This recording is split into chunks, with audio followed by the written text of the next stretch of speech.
This is RTV6 News at 7, working for you. Good evening, I'm Rafael Sanchez. Right now at 7, a live look outside at downtown Indianapolis, and you can see for yourself some lingering clouds. Changing the weather patterns is on the way, but there's still some rain out there.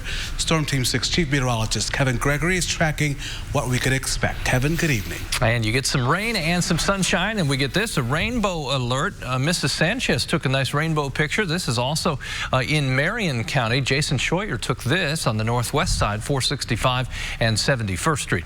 Be on the lookout. You get a downpour and then the sun comes out just like this on our Weather Now camera. Temperatures, they're comfortable. They'll be more uncomfortable. We'll get warmer later in the week. Nothing happening eastern two-thirds of the state. You can see the showers and downpours Williamsport, Attica just to your west, and then north of Lafayette right over Monticello, another downpour there. Others are going to enter western Indiana. The threat for any severe weather is low this evening. Temperatures middle to upper 70s. Nice little breeze out of the west-southwest, generally 5 to 15 miles per hour. 9 o'clock, still isolated showers and thunderstorms. They're starting to fade away by 11. We'll talk about that warmer pattern coming up. Kevin, thank you. It's an issue Call 6 Investigates has been tracking for years. Parents and child advocates say that Indiana needs to change the law to better protect children from bullying. Now, one idea being considered, making parents pay a fine if their child is a repeat bully. Call 6 Investigates' Kara Kenny details the new plan that is now in the works. A group of parents met over lunch today to talk about how to make Indiana's bullying law better. Angie Staggy of Fairland is a mom and anti-bullying crusader. She helped pass Indiana's anti-bullying law back in 2013. That's her behind then-Governor Mike Pence. Staggy gathered parents and a former bus driver at a pizza joint Monday to talk about how the state can better address bullying. One idea, fining parents of bullies up to $500. The fine would come after the bully's third offense, after the bully has been suspended and counseled, and any parent who can't pay could opt for community service. Former bus driver Jennifer O'Haron is part of the group and says her school district told her to leave a bullied student in a dangerous situation. We're not holding these kids accountable, and we're not allowing teachers and drivers to use that discretion or look out, freely look out for the well-being of our students. Which makes it challenging. In 2017, Call 6 Investigates found 60% of schools reported zero bullying. The group is now looking at how to change the state's definition of bullying to incorporate more of the fights and peer conflicts that are currently being left out of those numbers. This group will now take their ideas to both Democrat and Republican lawmakers to hopefully draft legislation for the upcoming session. Reporting in Fishers, Kara Kenny, RTV6. Indiana could face opposition from some who say fining parents of bullies is not constitutional and will not stop the problem. Several other cities and states are also considering fining the parents of bullies, including the states of New York, Pennsylvania, and Wisconsin. Another Indianapolis Catholic school is making national headlines. Cathedral High School is firing a teacher in a same-sex marriage after pressure from the Archdiocese of Indianapolis. The school says it risks losing its not-for-profit status and Christian affiliation if it did not follow the orders from the Archdiocese. One Cathedral graduate we spoke to says he understands the school's administration was put in a tough situation, but says the school is not practicing what it preaches. At Cathedral, I was told and taught to have the competency to see and the courage to act in situations where there's a lot of things involved, and I would have taken it in a different direction. In a letter, Cathedral High School offers, quote, our prayers and love to this teacher, our students and faculty, our Archbishop, and all associated with Cathedral. In that same letter, Cathedral High School acknowledges the very different decision made by Brebeuf Jesuit Prep School last week. Brebeuf was also ordered by the Archbishop to fire a teacher who is married to another man. But Brebeuf leaders decided to stand by the teacher, and the Archdiocese announced it will no longer recognize the school. The difference comes down to money. Brebeuf is run by the Midwest Jesuits, who provide funding and resources. Cathedral is independently run, so it relies on the Catholic Catholic Church, and if it defied the Archbishop's orders, its funding future would be uncertain. The search now continues for a man accused of abducting a woman for several hours after she had a flat tire. The Tippecanoe County Sheriff's Office is looking for Paul Etter. They say that Etter abducted the woman from the east side of the county and held her against her will for several hours before letting her go. Investigators believe that Etter has a gun and is considered dangerous. If you see him, get in touch with law enforcement immediately. Police are also looking for the man caught on this video trying to set fire to at least 7 homes on the south side of Indianapolis. The surveillance footage is from the 1600 block of Lawrence Avenue over the weekend. The family living in the home says their car was destroyed by a fire around the same time. They called police, who chased the person they believe set the fire but then just got away. If you know anything about this case, you're asked to call Crime Stoppers at number 317-262-8477. President Trump has put a hold on deportation raids, and now concerns are growing about the conditions at detention centers along the southern border.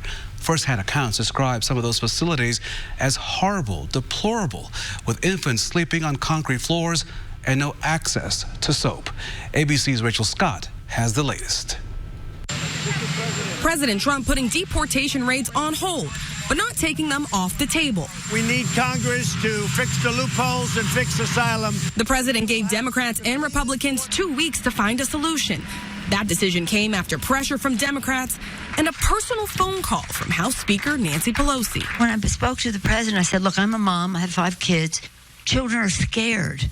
You're scaring the children of America, not just in those families, but their neighbors and their communities. The show of force to target non-documented immigrants with deportation orders, including families, and was set to be carried out by immigration and customs enforcement officials in 10 major U.S. cities. The deportation raids, as you call them, are really a group of very, very good law enforcement people going by the law.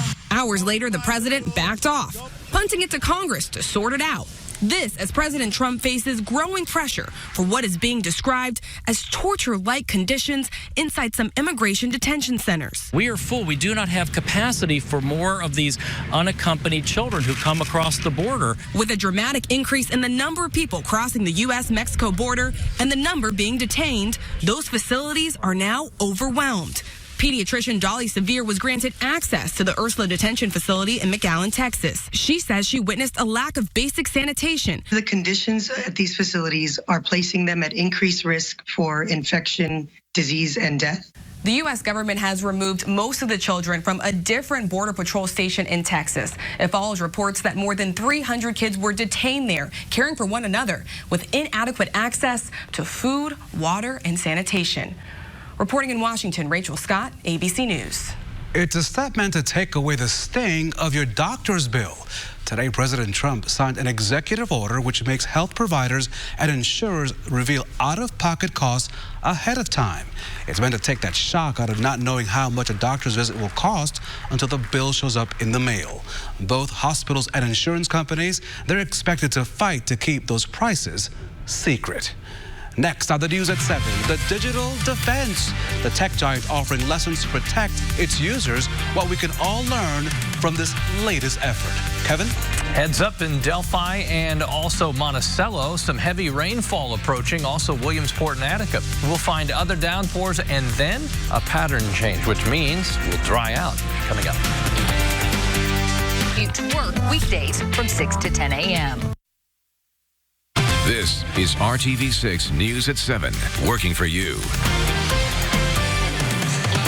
So how much is your data worth? A new bipartisan bill would force major tech companies to tell us how much they make from our data collected from our profiles and activity all over the internet. This bill applies to Facebook, Google, Amazon, Twitter, and any other, quote, commercial data operators with more than 100 million monthly users.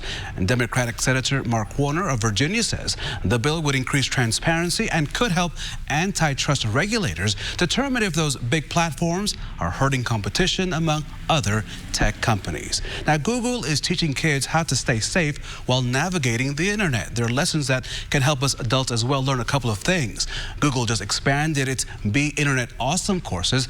There are 6 new ones, a mix of information, games, and interacting activities. These help kids spot things like bots and phishing scams and fake news. They're also meant to help kids find incredible information and verify sources. Google offers the courses in 10 languages. They're available for families to use at home and for teachers to use in the classroom. During summer break, getting a healthy meal can be a challenge for some students. New data from a group called No Kid Hungry in Indiana shows that only 14% of students who get free or reduced school lunches are getting meals over the summer. And local pastors are teaming up now to increase that number.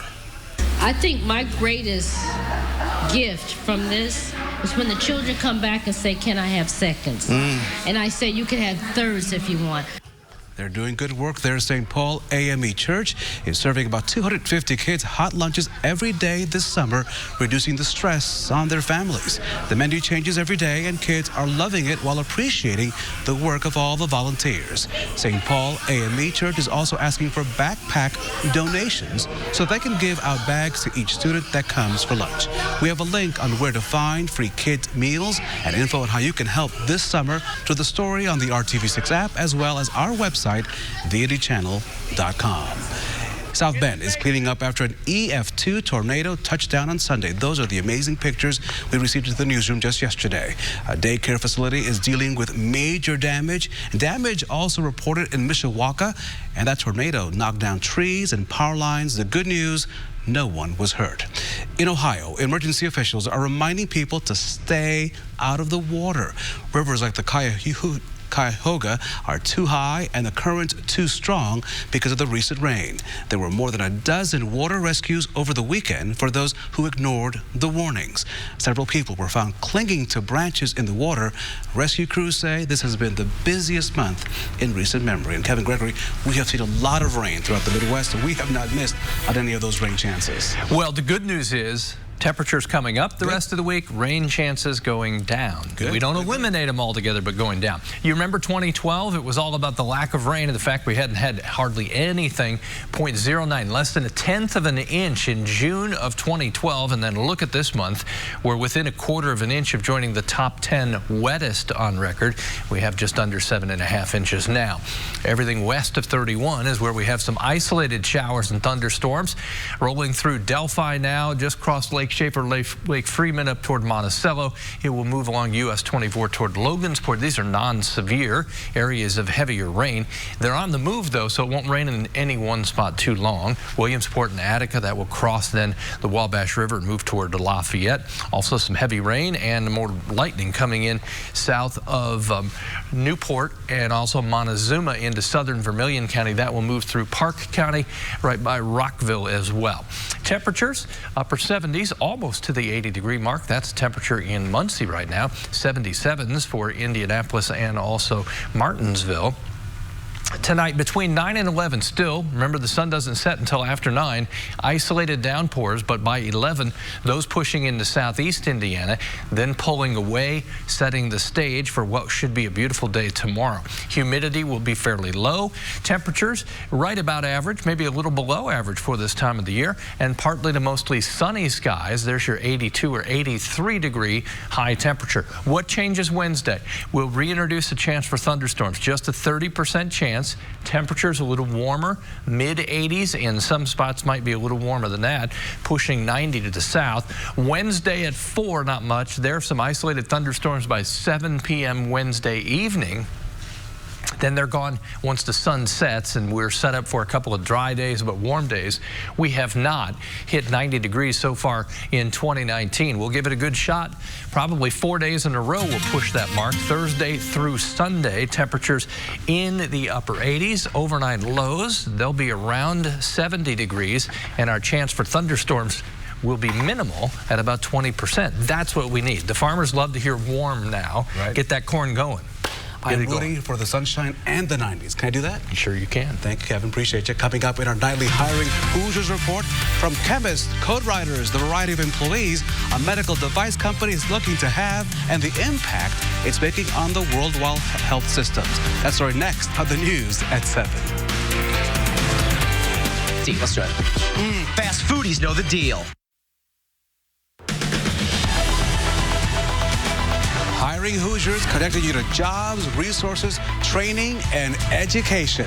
The medical device industry continues to grow across the country, and a company right here in central Indiana wants you to grow with them after building a brand new facility in Whitestown in Boone County. Good Morning Indiana anchor Meredith Barrick shows you why PTS Diagnostics is looking to hire people from all backgrounds. It's hard to see a slowdown right now. You know, there are always advances and leaps and such in technology and science in terms of cures and things like that. But right now, we don't see any slowing. By the year 2040, 642 million people will be living with diabetes, and those people will need the tools to manage the disease. That's where PTS Diagnostics comes in. PTS Diagnostics is a locally founded company that develops, manufactures, and markets a number of point-of-care tests for use in professional settings like doctors' offices and clinics, as well as at home. Founded in Indianapolis in 1992, the company has seen dramatic growth. So much so they opened a brand new facility in Whitestown recently, and now they need to fill it with employees. Because we do so many different things here, we have a number of different positions open at a given time. Typically, we have a high demand for people with engineering backgrounds, software code writers, if you will, chemistry majors, and then moving into the commercial side, you know, we need marketing people and sales people, finance and accounting people, clerical support. We have many hourly positions and assembly line positions that open up. So it's really the whole gamut of different disciplines that we recruit for. Latasha Little has been a product labeling manager at PTS for 11 years. The teamwork environment and knowing that every day is kind of a little bit different, and having a hands-on experience here has really been just a big interest for me, and just having that variety in my job has been really great. And most importantly, the fact PTS's products are helping people on an international scale. It's really fulfilling to me that what I do every day is impacting someone's health somewhere around the world, in the U.S. and even locally. Meredith, thank you so much. There are a number of openings at PTS right now. We put a link to where you can apply at hiringhoosiers.com. This now is really pretty cool. It's time to put your idea to the test or expand your business and hire more people with the help of the country's best known sharks. The hit ABC TV show Shark Tank is holding a casting call right here in Indianapolis next month on July the 16th. Producers will be on hand to hear your pitch at the Indianapolis Motor Speedway. Gates will open at 6 a.m. Wristbands will be distributed at 9 a.m. with interviews beginning at 10. We have a link with more information on how you can apply for this great event coming up next month right here on the RTV6 app and the Indy Channel. A new plan backed by Bernie Sanders and other Democratic lawmakers could open doors to public education for more Americans. The College for All plan would cancel most student loan debt and let Americans go to public universities and community colleges for free. The loan forgiveness and free college would be paid for by a so-called Wall Street tax. Under that plan, federal and state governments would also chip in some money, about $45 million. People in the U.S. hold about $1.6 trillion in student debt. This week, Indiana companies are looking to help veterans get back to work. They're hosting a big job fair in downtown Indianapolis. The Veterans Job Fair is happening this Thursday, June the 27th at Lucas Oil Stadium. Companies will meet the vets from 11 in the morning until 3 in the afternoon. Now, some employers looking to hire include Farmers Insurance, Eli Lilly and Company, Republic Airways, and the Department of Veteran Affairs. To register for the job fair and to learn more about what you can expect, of course, we have a link on our website, hiringhoosiers.com. Stars and Stripes event at Ashley Home Store. Finally tonight, a deep sea first, and it's leaving some experts simply speechless. Scientists found a giant squid in the U.S. waters in the Gulf of Mexico. They say it was 10 to 12 feet long and still growing. This video came from an area about 100 miles southeast of New Orleans. You see just a tentacle at first, but then, oh yeah, there it is. The rest of the creature emerges. Researchers say it is the first time someone has seen a giant squid in U.S. waters. Whoa. Scary stuff. This is Winston. He's our new weather watcher. Thanks to David Epperson for sending in the photo. Notice Winston's looking over his shoulder here as I take him for a walk during the forecast. He's looking at developing thunderstorms. They're hit and miss from Lafayette to Terre Haute to Sullivan, moving to the east. Threat for severe storms is low. We're dry starting tomorrow. Thanks for watching our next newscast with Mark and Amanda tonight at 11. Have a good evening.